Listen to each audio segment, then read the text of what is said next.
Bonjour, je suis Fabrice Pierdon et je vais parler aujourd'hui d'un mécanisme qui est à chaque fois que je réagis sur quelque chose, que je ne veux pas vivre cette chose-là en fait, c'est une manière de ne plus être au présent. C'est-à-dire que c'est comme si je refusais la vie. Je refuse ce qui est là. Je refuse l'instant présent. Et après, je peux avoir une émotion, je peux avoir un ressenti, je peux avoir des pensées qui sont associées à ça.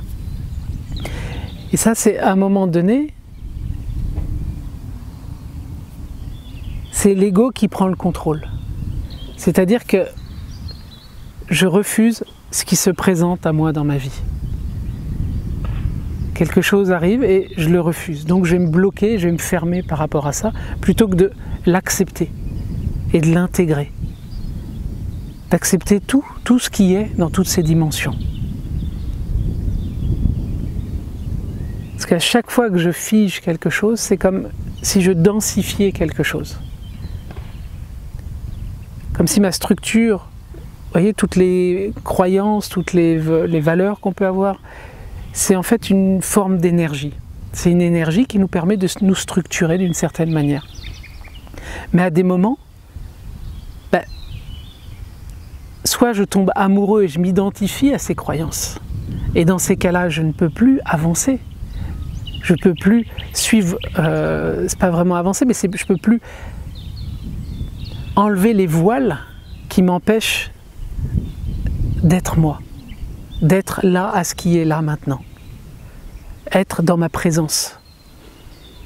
À chaque fois que l'ego vient mettre son grain de sel là-dedans, il m'empêche d'être. Et après, il peut y avoir le piège de l'ego, notamment dans la spiritualité. C'est pour ça que je considère qu'il est d'abord préférable de faire un travail de stabilisation de l'ego, qui soit équilibré, de manière à pouvoir ensuite élargir de plus en plus notre structure, de manière à ce qu'elle devienne de plus en plus ouverte et souple et perméable à ce qui peut arriver. Où le but n'est pas comme dans certaines spiritualités, je dirais, de tuer l'ego. Non, parce que ça n'a pas de sens, c'est remettre l'ego à sa juste place. Il y avait une... en fait, c'est d'aligner ce qu'on appelle... ce que Gurdjieff appelait le tête, cœur, corps. Et utiliser une métaphore qui était une allégorie qui était intéressante. Il utilisait une calèche avec son cocher et le cheval. Le cocher, c'est l'ego. Le cheval, c'est les émotions.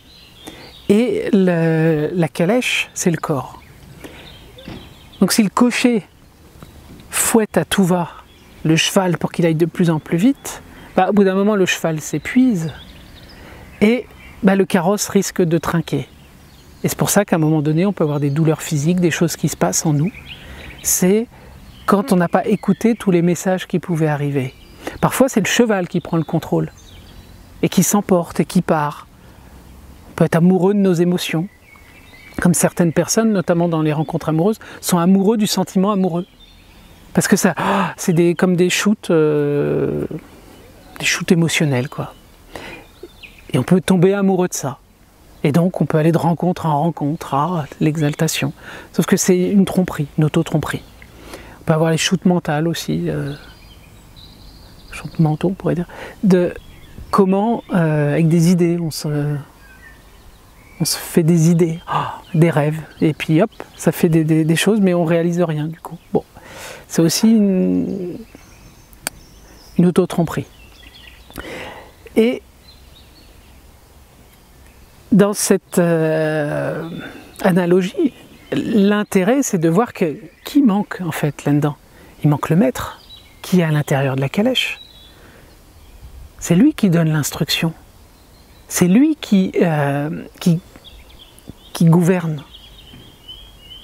Quand l'ego a pris trop le contrôle, c'est comme si à un moment donné, par notre histoire, par notre vécu, par tout ce qui nous arrive, à un moment donné, le maître s'efface un peu et c'est l'ego qui prend le contrôle. Et comme il ne sait pas comment faire, bah, du coup, il fige un peu le tout, quoi. Et l'idée, c'est peu à peu de remettre le maître à sa place. Et quand le maître arrive et reprend sa place, l'ego, d'un coup, se stabilise et redevient juste ce qu'il est. Un assistant. Et le mental a une fonction, notre cerveau notamment, c'est qu'on capte plein d'informations. C'est comme une antenne relais. Par contre, l'ego peut s'en servir pour créer des structures et des formes de pensée, pour nous identifier à ces choses-là.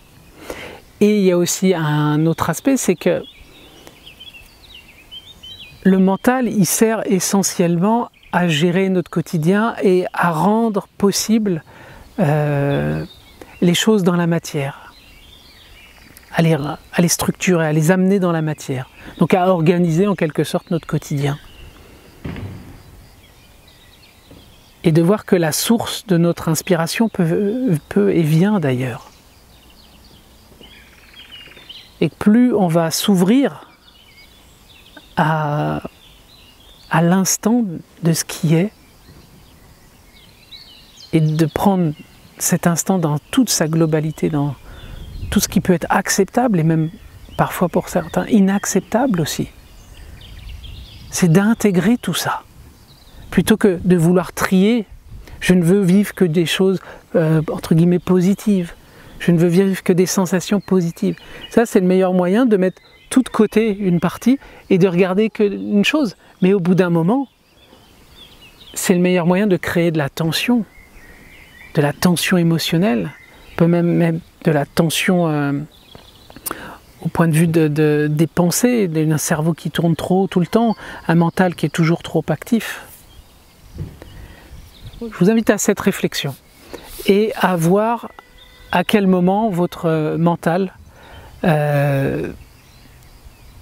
dirige tout dans votre vie. À quel moment, ou quand vous commencez à vous fixer un objectif ou à ne plus vouloir ce qui est là maintenant, en fait c'est une manière de refuser la vie, de refuser ce qui est là maintenant.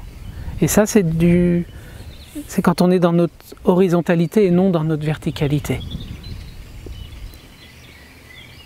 Je vous dis à très bientôt et bonne journée, ou bonne soirée, ou bonne nuit, ou peu importe. Au revoir.